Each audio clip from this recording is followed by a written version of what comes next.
Hey there, it's Dean Short with Capital Real Estate Services. Thanks for clicking on this video.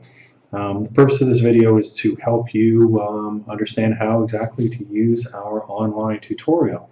So at this point you will have read the blog page, read all about what you'll learn through our tutorial, and you're ready to get started. So this video just gives you a few tips and pointers for how to go about doing that. When you're done watching this video, scroll past the video to the big blue button. Click on the button to start the tutorial. That will take you to this first page that says buying property in Cabo. I know it says Cabo. Everything we talk about in this tutorial can apply elsewhere in Mexico. We just happen to be Cabo Realtors and we focus on our own backyard, but every point we make in this section and every other section applies to buying property anywhere else in Mexico.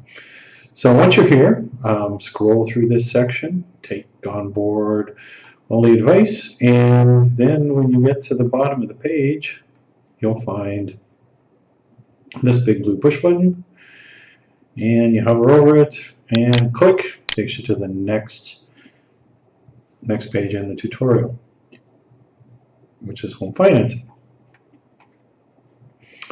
Again, scroll to the bottom of the page, another push button, click. Now you're on to property ownership in Mexico. So you get the hang of it. Scroll to the bottom, click, make your questions, and then you will know when you're finally finished, when you come across a particular page that says top 5 mistakes to avoid when buying in Los Cabos or Mexico. This is the last page. This is good advice to heed. We want you to have a great property buying experience in Mexico, and hopefully this tutorial has helped you understand the process, what's all involved, and help you live your dream in Mexico. Scroll to the bottom. No last push button. You have completed our online tutorial. I'm Dean Short with Capital Real Estate Services. Thanks and have a great day.